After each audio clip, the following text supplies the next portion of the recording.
I think I'm just going to finish reading Pumpkin Spice and then I'll stop recording. I've only got 2 chapters left, and that includes the epilogue. Okay, ready for chapter 5? The fire burned bright with its orange and yellow flames painting over the night sky's black canvas. Henrietta ran out of the house and began pleading with them, begging the barbaric pyromaniacs not to burn down her livelihood. The men spat on her and called her an abomination to God by conspiring with the spirit of the underworld. They grabbed hold of her and forced her to her knees. This feat was not achieved quickly nor painlessly, as Henrietta had broken one man's nose, another man's tooth, and sprained someone's jaw with her powerful right hook. But they overpowered her with their sheer numbers. One woman could not beat more than 20 men, even if they were cowardly morons. The morons poured holy water over her and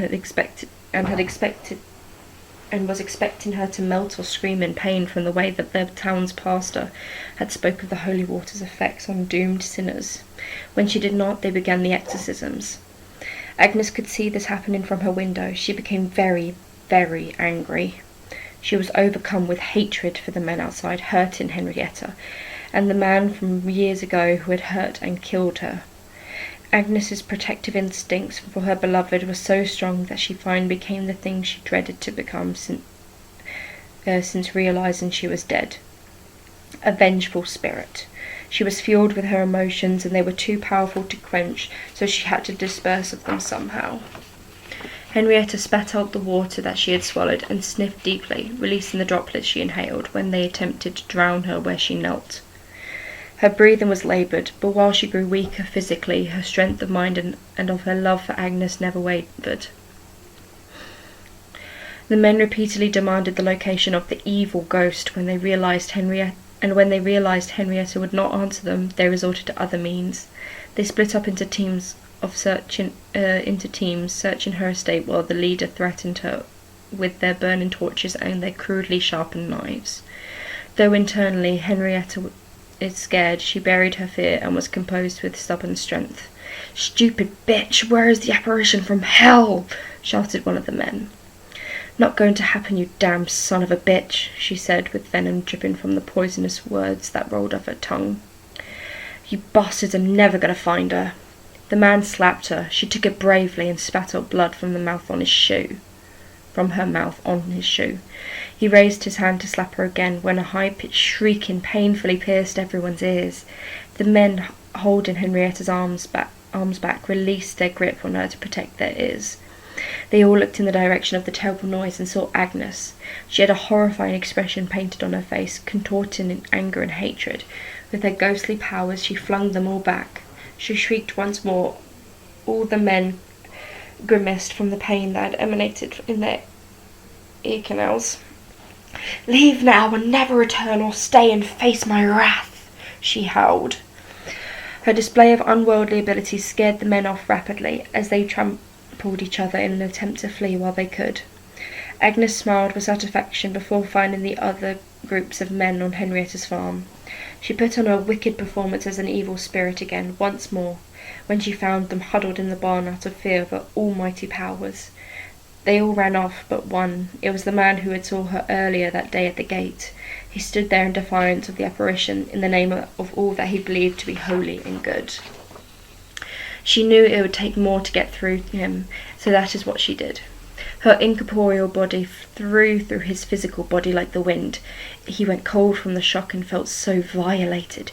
He lunged at her with his flaming torch, but it did nothing to affect Agnes. His face was one of anger and frustration. He realised he would lose this fight. He dropped his torch in a desperate act of Hail Mary and watched as the straw on the barn floor was set alight. Agnes looked around her. The place of her murder and part of Henrietta's livelihood was burning down, all because of a scared religious man who believed she was an act against God. She saw Henrietta entering the barn and tried to warn her off, when she saw her begin to cough from the smoke-ridden air. But she did not leave. She dragged the man that would have gladly destroyed them both away from the blaze and onto the pumpkin patch outside. Coughing and choking on oxygen, they fell to the ground. He looked at Henrietta with sorrow in his eyes, and she looked at him with contempt.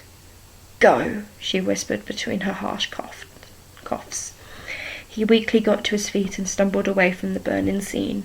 Agnes, she called out. Agnes, where are you? Here. Henrietta's head whipped around and saw her hovering at the entrance to the barn. Get out of here, said Henrietta as she limped towards her love, standing amongst the flames of hatred and bigotry. I can't, she said, then demonstrated with her hands pressing firmly against the empty blackened doorway, as if there was an invisible wall there. Why? Why not? Henrietta asked, stumbling over her words as well as her feet. Her head was dizzy, her vision was blurry, and her body was cringing in pain. It appears I was wrong earlier. My spirit is not tied to my bones, replied Agnes. It was tied to the place that I had the strongest connection, albeit a terrible one, but a strong connection nevertheless. The barn, whispered Henrietta, where you were killed. Yes, she said. Can we do anything? Henrietta's feeble voice mettled to one of tough iron. No, we can't, said Agnes calmly, but it's okay. Your farm is safe. You are safe and alive, and you will be happy again. Tears ran rivers down Henrietta's face and dripped off the waterfall on her chin, but her voice was still coarse like tree bark from the smoke. Her voice still coarse like tree bark from the smoke grew croakier as she cried. But I don't want to lose you. I love you, she cried. Agnes smiled weakly. I love you too. Agnes closed her eyes and remembered the fond moments she had with Henrietta and how she made her feel alive once more. Henrietta's sobs grew silent, and she bowed her head, unable to watch the incorporeal of her beloved go up in flames with the rest of the wretched building. Henrietta weakened and slumped to the ground, but before she blacked out, she heard the bell ringing of a fire engine as it approached her farm, and the faint whisper of a woman saying, "Thank you, Hetty." That is the end of chapter 5.